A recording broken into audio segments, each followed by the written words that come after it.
Graduation పూర్తయిందా? ఎడ్+ తో dream career start చేయండి. జపాన్లో జాబ్, 2,00,000 జీతం.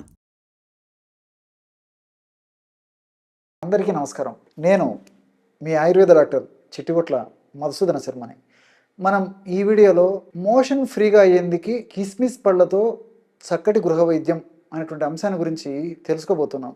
ఈ రోజుల్లో చిన్నపిల్లల నుంచి పెద్దల వరకు కూడా అత్యంత సర్వసాధారణమైన సమస్యగా భావించబడేటువంటి సమస్య, ఇబ్బంది పడేటువంటి సమస్య మోషన్ ప్రాబ్లం. దీన్నే కాన్స్టిపేషన్ అనేటువంటి పేరుతో పిలుస్తూ ఉంటారనమాట. కొంతమందికి 2-3 రోజులకు ఒకసారి మోషన్ అయ్యేటువంటి పరిస్థితి ఏర్పడుతుంటుంది. కొంతమందికి రోజులో ఏదో ఒక టైంలో మోషన్ ఏర్పడేటువంటి పరిస్థితి ఏర్పడుతుంటుంది. మరికొంతమందికి ఆ మోషన్ అయినప్పుడు కూడా ముక్కి మూలిగి గట్టిగా ప్రయత్నం చేస్తే కానీ రానటువంటి పరిస్థితి ఉంటూ ఉంటుంది. ఇంకొంతమందిలో మోషన్ రోజుకు 2-3 సార్లు లేదా 2-3 రోజులకు ఒకసారి 2-3 సార్లు మోషన్స్ అవుతున్నప్పటికీ మరి కడుపులో లేదా జీర్ణ వ్యవస్థలో ఉదర భాగంలో ఇంకా మోషన్కి సంబంధించిన పదార్థం మిగిలిపోయినట్లు ఫీలింగ్ అయిపోయి అసౌకర్యంగా ఉండేటువంటి పరిస్థితి కూడా కొంతమందికి ఉంటూ ఉంటుందన్నమాట. కాబట్టి ఈ యొక్క మోషన్ సరిగా కాకపోవడం చేత, ఆ యొక్క ప్రభావం చేత వాళ్ళు దైనందిన జీవితంలో వాళ్ళు చేసే పనుల మీద కూడా ఆ యొక్క ప్రభావం పడమే కాకుండా ఆ యొక్క సమస్య ఇతర అనేక రకాలైనటువంటి జీర్ణాశయ రుగ్మతలకు దారితీసేటువంటి పరిస్థితి ఏర్పడుతుంది. అంతేకాకుండా క్రమక్రమంగా ఇంతింతై ఒటుడింతై అన్నట్లు కేవలము మనం మలబద్ధక సమస్యనే కదా అని చెప్పేసి మనం నిర్లక్ష్యం చేయడం వల్ల ఆ యొక్క ప్రభావం చేత క్రమక్రమంగా స్థూలకాయం రావచ్చు, హార్మోన్ల అస్తవ్యస్తత రావచ్చు, షుగర్ వ్యాధి వచ్చేదానికి అవకాశం ఉంటుంది, రక్తనాళాలకు సంబంధించిన సమస్యలు రావచ్చు, అదేవిధంగా మూల వ్యాధి రావచ్చు, ఫిస్టులా రావచ్చు, అట్లే ఫిషర్స్ అనేటువంటి సమస్య రావచ్చు. ఇలా అనేక రకాలైన సమస్యలు కూడా మోషన్ ఫ్రీగా కాకపోవడం వల్ల కలుగుతుంటాయి. వీటికి తోడు మరి నిద్ర సరిగ్గా లేకపోవడము, అదేవిధంగా మరి మెదడుకు సంబంధించినటువంటి కొన్ని రుగ్మతలు రావడం, ఇలాంటి అనేక రకాలైన సమస్యలు కూడా ఈ యొక్క మలము జీర్ణ వ్యవస్థలో ఎక్కువ రోజు నిల్వ ఉండడం వల్ల కలుగుతూ ఉంటుంది అనమాట.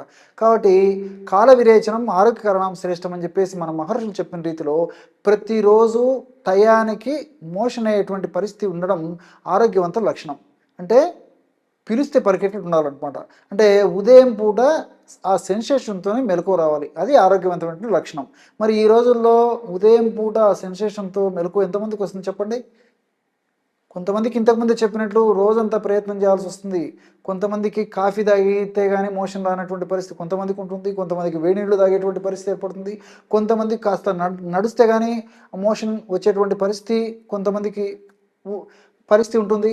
ఇవి అంతేకాకుండా మరికొంతమందికి మరి ఆ యొక్క లోపలికి వెళ్ళిన తర్వాత గట్టిగా ప్రయత్నం చేసి ముక్కి మూలిగి తప్పని పరిస్థితుల్లో మరి వేళ్ళు పెట్టేసేసి బయటకు తీస్తే కానీ ఆ లోపల మలము బయటకు వచ్చేటువంటి పరిస్థితి కూడా కొంతమందిలో ఉండేటువంటి పరిస్థితి ఏర్పడుతూ ఉంటుంది అనమాట.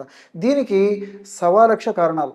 అంటే చాలామందిలో 100కి దాదాపు 80% మందిలో కూడా వాళ్ళు చేసేటువంటి తెలిసి తెలియక చేసేటువంటి పొరపాట్ల వల్లనే ఈ యొక్క మోషన్ సరిగా కాకపోవడం అనేటువంటిది జరుగుతూ ఉంటుంది అన్నమాట. అంటే పీచు పదార్థ ఆహారము సరిగ్గా తీసుకోకపోవడము, ద్రవరూపమైన ఆహారము సరిగ్గా తీసుకోకపోవడము, మానసిక ఒత్తిడి, junk food, fast foods, bakery foods, ice creams ఇలాంటి ఆహార పదార్థాలు ఎక్కువగా తీసుకుంటుండడము, వేళకు నిద్రపోకపోవడము, ఎక్సర్సైజ్ లేకపోవడము, ఇలాంటివన్నీ కూడా ప్రత్యక్షంగా పరోక్షంగా ఈ యొక్క సమస్య కారణభూతం అవుతుంటాయి. వీటికి తోడు మరి కొంతమందికి తప్పని పరిస్థితుల్లో ఆ మల విసర్జన సమయంలో వాయిదా వేస్తూ ఉంటారనమాట. అంటే ఆ మలం వచ్చినప్పుడు మోషన్కి వెళ్లకుండా మరి ఏదో పని ఉండడం కానీ, లేకపోతే ఆ సమయానికి వాళ్ళకు శౌచాలయాలు దగ్గరలో లేకపోవడం చేత కానీ, ఇలాంటి వివిధ రకాలైన కారణాల వల్ల ఆ మల విసర్జన సమయాన్ని వాయిదా వేయడం వల్ల క్రమక్రమంగా కొన్నాళ్ల పాటు అలా వాయిదా వేయడం వల్ల క్రమంగా మలబద్ధక సమస్య కూడా దారితీసేటువంటి పరిస్థితి ఏర్పడి అది క్రానిక్ కాన్స్టిపేషన్ అనేటువంటి సమస్యగా పరిణమించేటువంటి పరిస్థితి ఏర్పడుతూ ఉంటుందన్నమాట. కాబట్టి కాల విరేచనం ఆరోగ్యకరణం శ్రేష్టం. ఎప్పుడైతే సమయానికి మోషన్ అయిపోతుందో, అంటే మన ముక్కకుండా మూరకుండా మనం తీసుకున్నటువంటి ఆహార పదార్థాల యొక్క సారమంతా మన దేహం గ్రహించుకొని మిగతా వ్యర్థ పదార్థాన్ని ఎప్పుడైతే ఏ రోజుకు ఆ రోజు కంప్లీట్గా బయటికి విసర్జింపబడేటువంటి పరిస్థితి ఉంటుందో అప్పుడు చక్కటి ఆరోగ్యం మన సొంతమయ్యేదానికి అవకాశం ఉంటూ ఉంటుందన్నమాట. మరి ఈ యొక్క సమస్య తగ్గేందుకు ఔషధాన్ని ఎలా వాడుకోవాలంటే నేను మొదట్లోనే చెప్పాను, కిస్మిస్ పళ్ళతో వైద్యం అని చెప్పేసి. కిస్మిస్ పళ్ళు ఒక 100 గ్రాములు తీసుకోవాలన్నమాట. 100 గ్రాములు కిస్మిస్ పళ్ళు తీసుకోవాలి. అట్లే బెల్లం పొడి ఒక 25 గ్రాములు తీసుకోవాలి. తేనె ఒక 25 ml తీసుకోవాలి. సునాముఖి ఆకు పొడి నిదానంగా రాసుకోండి. సునాముఖి సునాముఖి మనకి ఎండించినటువంటి ఈ ఆకు మనకు మార్కెట్లో దొరుకుతుంది. అదేవిధంగా ఈ ఆకు యొక్క చూర్ణం కూడా ప్రామాణిక కంపెనీ వాళ్ళు తయారు చేసినటువంటి చూర్ణం కూడా మనకు మార్కెట్లో దొరుకుతుంది. కాబట్టి ఈ మధ్య కాలంలో తయారు చేసి ఫ్రెష్గా తయారు చేసినటువంటి చూర్ణం మీకు దొరికేట్లయితే ఆ చూర్ణమే తెచ్చుకొని వాడుకోండి. లేని పక్షంలో మరి ఎండినటువంటి ఆకులు మీరు తెచ్చుకొని మిక్సీలో వేసుకున్న చాలా సులువుగా పౌడర్ తయారవుతుంది. కాబట్టి వీలైనంత వరకు అలాగే మీరు స్వయంగా తయారు చేసుకొని వాడుకోవడం మంచిదన్నమాట. ఈ సునామికి ఆకు చూర్ణము ఒక 50 గ్రాములు తీసుకోవాలన్నమాట. ఈ 4 పదార్థాలు అంటే మొట్టమొదట కిస్మిస్ పళ్ళను మెత్తగా దంచేసేయండి. ఒక రోలు ఇలాంటి ఏదైనా వస్తుంటే మెత్తగా దంచేసేయండి.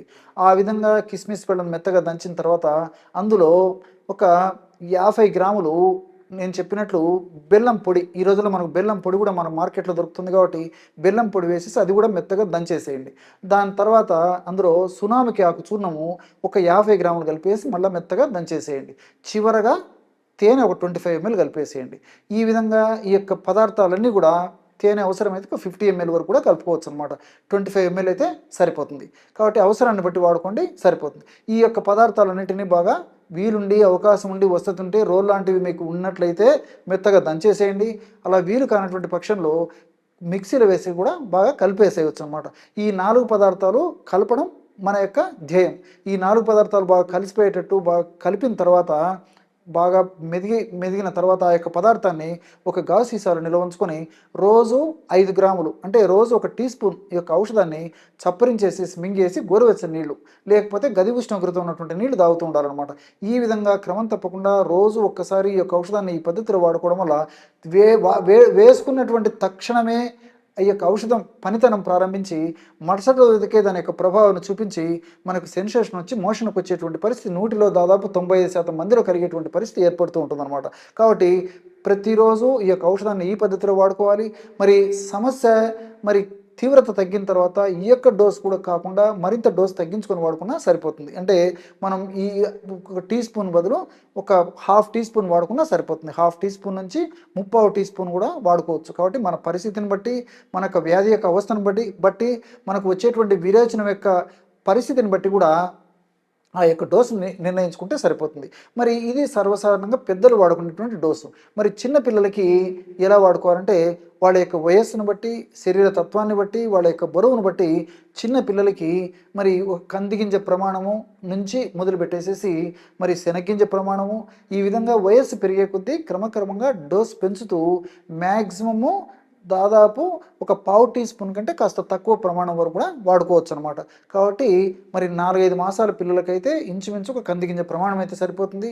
వయస్సు పెరిగే కొద్దీ శనగింజ ప్రమాణము మరింత ఎక్కువ ప్రమాణంలో ఈ విధంగా వయస్సు పెరిగే కొద్దీ కాస్త డోస్ పెంచుకొని వాడుకుంటే సరిపోతుంది అనమాట. మరి పిల్లలు కూడా రాత్రిపూట ఆ యొక్క ప్రమాణంలో ఆ యొక్క ఔషధాన్ని కాస్త పాలతో కలిపి కానీ లేకపోతే తల్లిపాలతో కలిపి కానీ ఈ విధంగా నాకిచ్చేస్తే ఆ పిల్లలకి కాల విరేచన జరిగిపోయి పిల్లలు కూడా ఆరోగ్యవంతంగా పెరిగేదానికి మార్గం సుగమయ్యేటువంటి అవడమే కాకుండా చక్కగా వాళ్ళకు జీర్ణశక్తి వాళ్ళకు బాగా కలుగుతుంది. అదేవిధంగా చక్కగా వాళ్ళకి పెరుగుదల బాగుంటుంది. ఇతర అనేక రకాల అనారోగ్య రుగ్మతలు ఉండవు. అదేవిధంగా కడుపులో నొప్పి ఉండడం కానీ కడుపు ఆకలి కాకపోవడం కానీ ఆహారం జీర్ణం కాకపోవడం కానీ ఇలాంటివి ఏ సమస్యలు లేకుండా పిల్లలు చక్కటి ఆరోగ్యవంతమైన జీవితానికి మనం కారణభూతం అయినటువంటి వాళ్ళం అవుతాం అన్నమాట. కాబట్టి పిల్లలైతే ఈ పద్ధతిలో వాడుకోవాలి. పెద్దలైతే నేను చెప్పినటువంటి పద్ధతిలో అర టీ స్పూన్ నుంచి 1 టీ స్పూన్ వరకు వాడుకోవచ్చు అనమాట. మరి ఈ యొక్క పద్ధతిలో వాడుకోవడం వల్ల ఇంచుమించు రోజు 5 గ్రాముల చొప్పున వాడుకోవడం వల్ల ఇంచుమించు 1 నెలకి సరిపోతుంది. అవసరాన్ని బట్టి మరలా ఈ విధంగా తయారు చేసుకుని వాడుకుంటే సరిపోతుంది అనమాట. ఈ విధంగా కొన్నాళ్ళ పాటు ఔషధాన్ని వాడి మరి కొన్ని జాగ్రత్తలు కూడా మరి ఈ యొక్క ఔషధం మొదలుపెట్టిన రోజు నుంచే తీసుకుంటూ ఉండాలి. అంటే వేడకు నేను చెప్పినట్లు ఆహారం తీసుకోవాలి. పీచు పదార్థాలు ఎక్కువగా ఉన్నటువంటి ఆహారము, పళ్ళు, కాయగూరలు, ఆకుకూరలు, అదేవిధంగా ధాన్యాలు, అదేవిధంగా ఈ డ్రై నట్స్, డ్రై ఫ్రూట్స్ ఇలాంటివి బాగా తీసుకుంటూ ఉండాలి. అట్లే వేళకి విశ్రాంతి తీసుకుంటూ ఉండాలి. ఇలాంటి చిన్న చిన్న జాగ్రత్తలు తీసుకుంటూ మరి నేను చెప్పినటువంటి పద్ధతిలో ఈ యొక్క ఔషధాన్ని కొన్నాళ్ళ పాటు వాడి ఆపేసినప్పటికీ మనం తీసుకున్నటువంటి జాగ్రత్తలు సదా కాపాడుతూ సదా రక్షిస్తూ మరి టయానికి కాల విరేచనం అయ్యేటట్లు ఈ యొక్క జాగ్రత్తలు కూడా ఉపయోగపడతాయి అన్నమాట. చూశారు కదా ఎటువంటి సులువైనటువంటి ఔషధ యోగాన్ని మోషన్ ఫ్రీగా ఎందుకు మీరు ఈ వీడియోలో తెలుసుకున్నారో. మరొక వీడియోలో మరొక అంశంతో మళ్ళీ కలుద్దాం. అంతవరకు నమస్కారం. మీ చిట్టిపొట్ల.